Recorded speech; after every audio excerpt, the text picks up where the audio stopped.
Welcome to r/RedditRevenge. This is a story of someone getting back at someone with revenge after being wronged. And today we have 3 great stories, so subscribe, hit the like button, and let's begin. The first story. A-hole behaved nasty towards me. I got him fired and now I live in peace. The second story.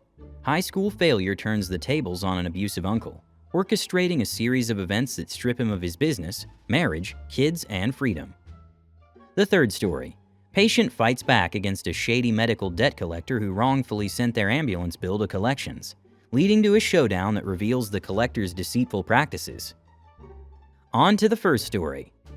Nobody impacts your life more than yourself. I worked one night in a pub for a disgusting pervert. Everything he said to me was about sex and he would not stop touching me. He was crossing all personal boundaries, and it was the worst night of my life.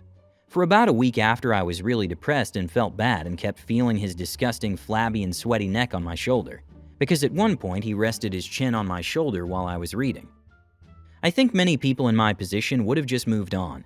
I made a huge stink out of it. First, I tried to get the assistant manager to hear my complaint and he just brushed me off. Then I tried to contact the owners but couldn't find their info anywhere. So I posted the detailed story online and it gained a ton of attention. When he found out, he continued to harass and bully me by calling and texting me non-stop, telling me he called immigration. I'm an expat and I did work under the table that night at that pub, and asking me why I insisted on lying and that I had serious mental problems. Talk about gaslighting. He told me if I did not issue him an equally public apology, he would sue me. To my surprise, I stood my ground and didn't back down, and just documented all of his contact with me. I would not have had the strength or clarity to handle this situation even a year ago, so honestly I felt really empowered. I never used the man's real name in my post online, but this is a small community, and people knew who I was talking about, and most satisfyingly, knew that he was just living up to his reputation as a sleazy pervert. I received a lot of public support, and it seemed to turn up the heat on this guy's superiors. Because it was now public, the owners fired him. That was 7 months ago. As far as I know, he is still unemployed and still a perverted loser.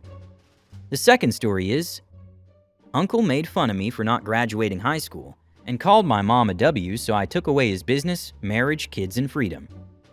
So this story happened a few years ago back in 2016 when I was in my senior year of high school.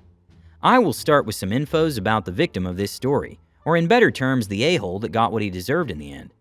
My dad has 3 siblings, all older than him, and all equally SH human beings. They bullied my dad for years and made his childhood hell after their parents' divorce due to him being slightly darker in skin tone than them.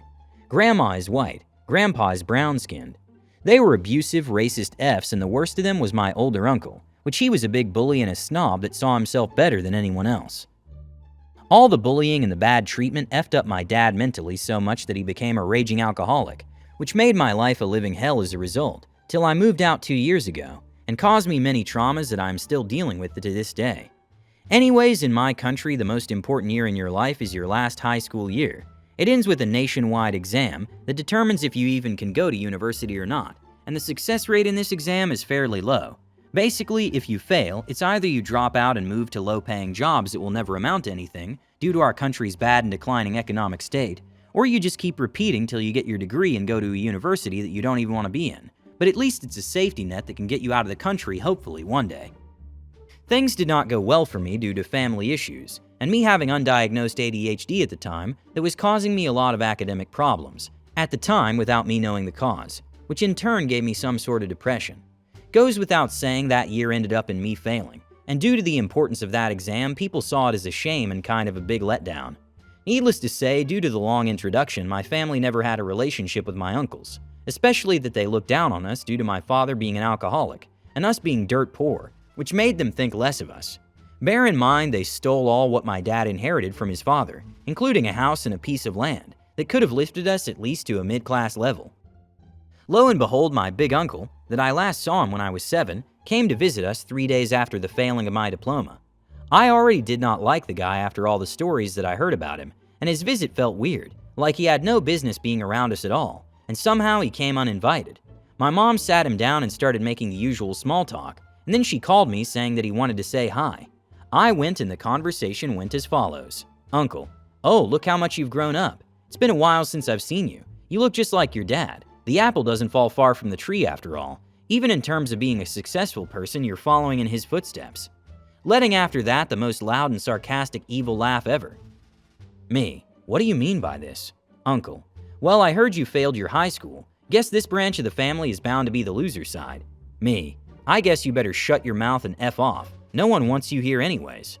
Uncle: "Guess your W mom did not raise you well. What did I expect from hood rats like you?" After that, things developed into a shouting match and he left. After what happened, I was mad for a while. I couldn't forget the humiliation, and I decided that one day I'll exact some revenge, and I started plotting. I did some digging till I discovered that all his business and assets are in his wife's name, and he basically owns nothing due to him committing tax fraud and ripping off his former business associate out of a lot of money before declaring bankruptcy and transferring the money and everything he owns to his wife to evade taxes. I came to contact with former employees that agreed to testify if this SH ever came to court, due to him being an SH human being overall and treating them like absolute trash while they worked for him.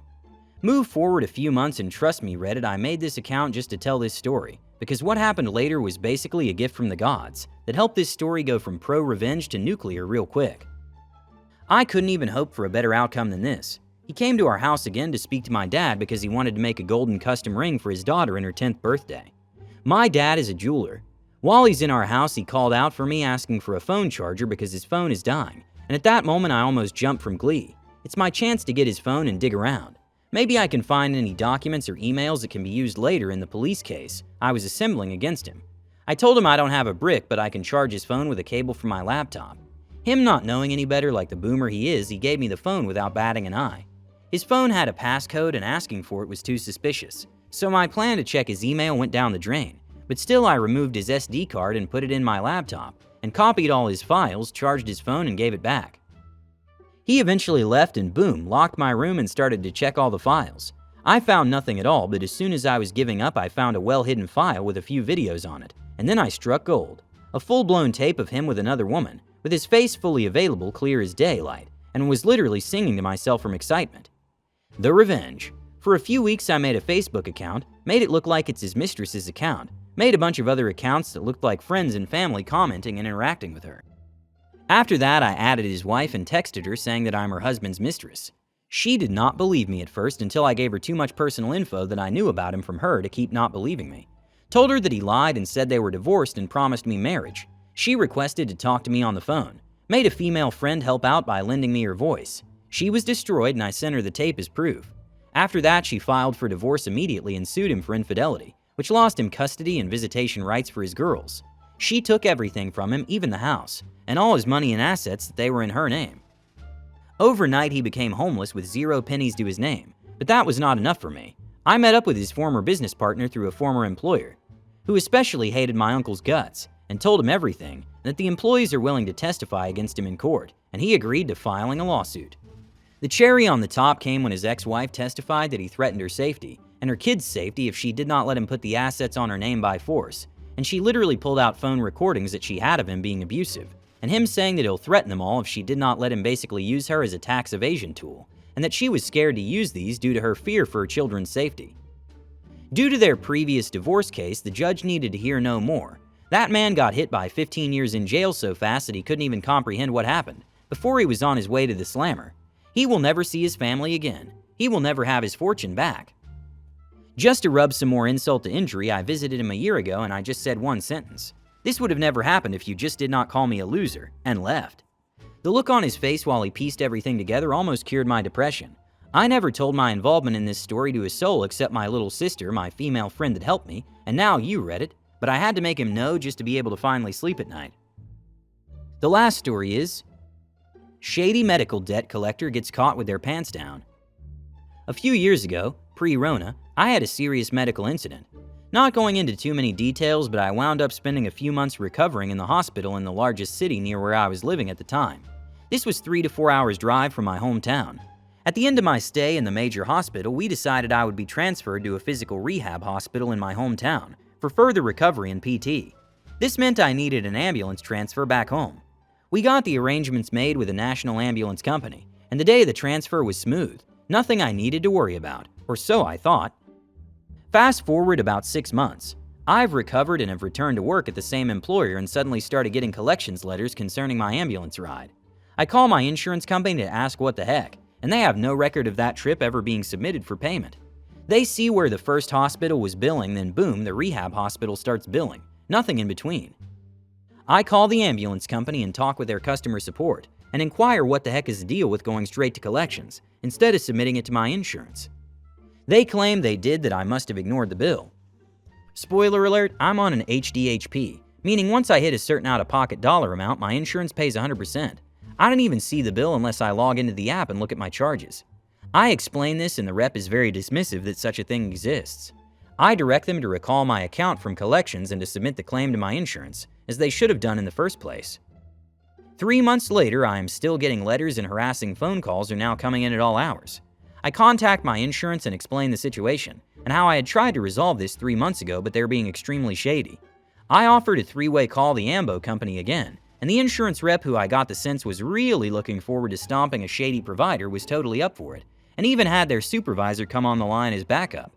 I place the 3-way call and get through the menus to talk to an actual human, and start my spiel, and the Ambo rep is adamant that no, they submitted the bill, and I was just shirking my responsibilities. This is when the 2 insurance reps speak up and request proof that the claim was submitted. This is when I inform the Ambo rep that, oh yeah, I have my insurance provider on the line, so we can get this resolved, since the Ambo company has been very uncooperative in that regard. Over the next 20 minutes or so, the Ambo rep tries to lay it off as the crew that transported me didn't submit the run sheet for my transfer insurance reps, smell blood, and start in on if the run sheet was never submitted, then how did they submit the account for collections? No good answer for that. After Ambo rep passes the call up a level or two to get someone that has the authority to cancel a collections account and resubmit the claim for my run, I'm satisfied. The insurance reps are happy, and since they found an incident to hit them with in their next contract negotiation, and the Ambo reps have reached the end of their ropes, we end the call and I go on about my life. I did receive one more letter in the mail a few days later, but that was obviously in transit when I made my call. Edit. The crew that moved me were both young dudes, calm, professional. I had no complaints against them. I'm fairly confident they did their paperwork right. And the last story is, entitled Lady Took My Seat on the Airplane. This happened when I was returning from my annual 2-week active duty in the Navy Reserves. I had my DoD return flight for my 2-week active duty from New Orleans to San Antonio. If you know anything about the military, they book your flights to and from active duty sites always in coach, unless you're an officer, and I was not. I checked in at the flight desk, then again at the terminal to ensure I had my reserved seat on the flight home. They finally call my boarding section and I drag myself and my backpack onto the plane. I find my seat and there's a Karen sitting in it. Wow, okay. I inform her she's in a seat assigned to me and she insists she's not. Flight attendant is called and she looks at my boarding pass, and this lady's flight ticket. No boarding pass. FA tells me to step to the front of the plane, and she'll sort it out after everyone is boarded. I was peeved by compliant. I was afraid that I'd be bumped to a later flight. Not good. Everyone gets boarded and there's no seats in coach. Absolutely none. But there is a vacant seat in first class, and so that's where the FA sits me, in first class next to a very nice professional golfer. I get free alcohol, a great meal, and good conversation because EP didn't go through the official check-in and get a boarding pass. The FA even called me by my last name. Miss T, may I get you another drink? Miss T, would you like a pillow? Miss T, how's your meal? It was awesome. Be sure to subscribe, hit the like button, and have a good day.